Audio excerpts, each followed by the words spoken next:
Are you ready, kids? Aye, aye, Captain! I can't hear you. Aye, aye, Captain!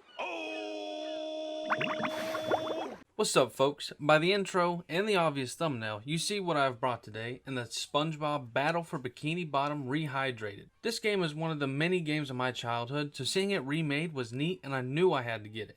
So does it live up to the expectations, and above all, does it unleash your inner child? I did not pay the $30 price tag, but I will be doing a giveaway for not one, but 2 copies of this game on any console you so wish to choose. As usual, if you enjoyed this video, why not subscribe? And if you would prefer an audio-only version, the link will be in the description. Is SpongeBob Battle for Bikini Bottom Rehydrated too long of a title? Yes. Is it worth $30? Well, I'm about to tell you. My name is Tanner, and this is For Your Money, a different kind of review. This title brings me back to the days of being a kid playing games where the story was in your face explaining the issue in the first 5 minutes. So, here it is. Plankton has once again boiled up a devious plan to try and steal the Krabby Patty formula, and if he can, destroy Bikini Bottom. Once he activates his newly invented robot army, he forgot one important detail: to flip the switch to make them obey. Now stuck not obeying, Plankton has been kicked out of the chum bucket and seeks help from SpongeBob and his friends. But don't think for a second they aren't suspicious Plankton is behind all this. So SpongeBob and his friends are set to save Bikini Bottom and protect the Krabby Patty formula. Now, 2 reasons I love this story. First, the obvious would be how simple it is, so just about anybody can hop in and understand. And second, SpongeBob has been around for a long time, first debuting in 1999, so nearly 60 episodes between the first debut and the launch of Battle for Bikini Bottom. They still managed to keep the game's story unique, as it felt like we were playing an entirely new episode with the same goofy humor along with familiar sights. For any cartoon enthusiast, this story will hook you and your inner child as it did mine. Gameplay next. Battle for Bikini Bottom falls under one of my beloved genres I grew up on, so if you're in the mood for a platformer, like I always am, this is your game. Now, your goal in SpongeBob is to complete levels not just by reaching the end, but grabbing as many golden spatulas as you can. The more spatulas, the more areas you can visit around Bikini Bottom, thus allowing you to beat the game.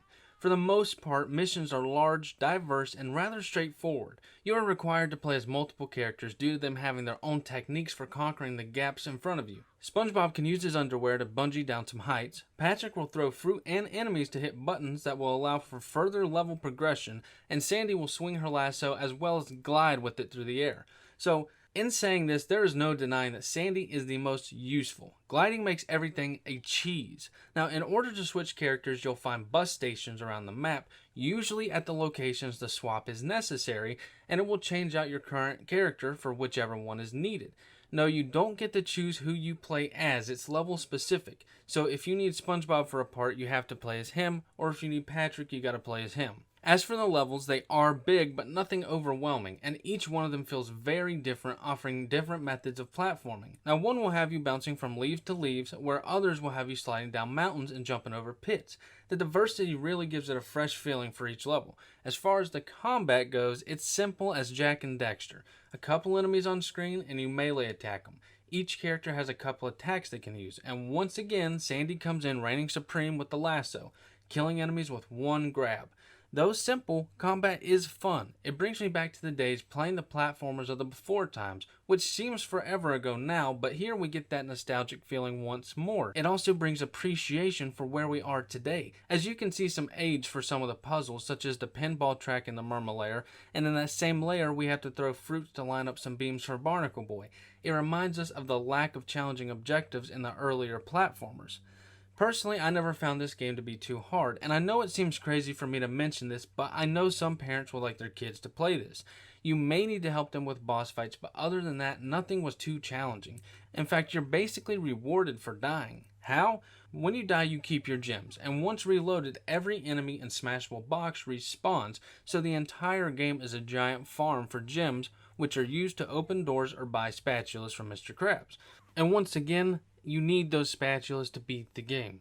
Overall with the story, I had fun, I encountered 0 bugs, but I did come across some stupid mouse controls. So if you are going to play this game with mouse and keyboard, just be aware that the camera handling is awful, so I had to switch the controller. Now, what I did have an issue with was the brand new multiplayer mode. Multiplayer is a selling point of this game, a huge one in fact, because it's couch co-op and online co-op. but the problem is the camera angling is terrible. So it plays isometric, but you and your teammate cannot separate too much because you'll both reach the edge of your screen and you won't be able to see enemies beyond that boundary. Same goes for platforming. You jump from island to island to get to the next area, and if your teammate pushes too far ahead or you're too far ahead, you won't be able to see the platform you need to jump on, or you'll see the edge of it and you're most likely going to miss and die. Another issue is the multiplayer is waves of enemies through about 20 or so islands. So you beat 3 waves on each island, that's about 60 waves altogether.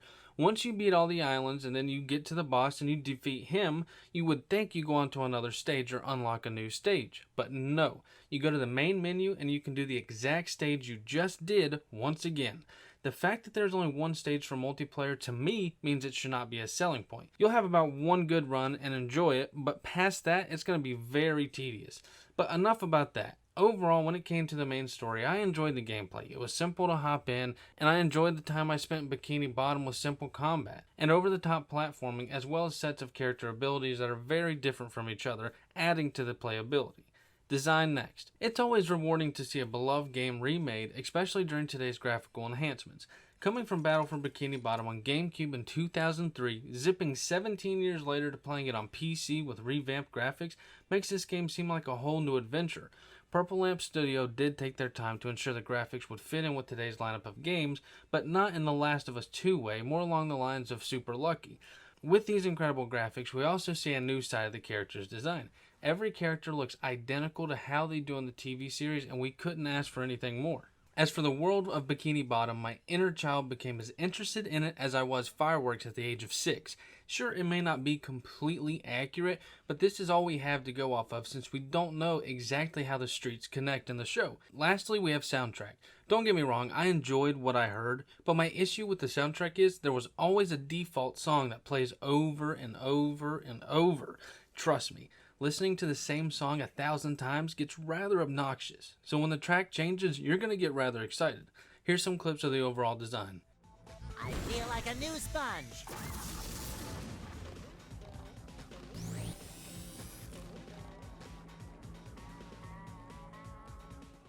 You know, SpongeBob butt pants. That's not very funny. No. But they said your mom was ugly. Ugly? All right, Mr. Krabs, break the my shell. You've got a deal.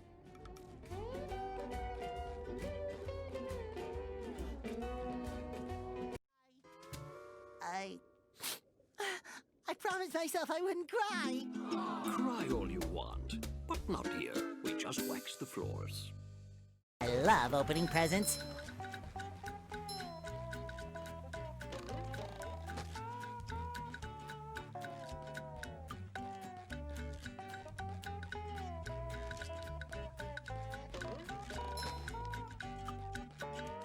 SpongeBob Battle for Bikini Bottom is a neat and well done upgrade with fun to be had, offers comical moments, and a visual treat. The thing about it is, $30 is a hard selling point, at least for me. So with my issues in mind, I think this game is worth $20 out of $30.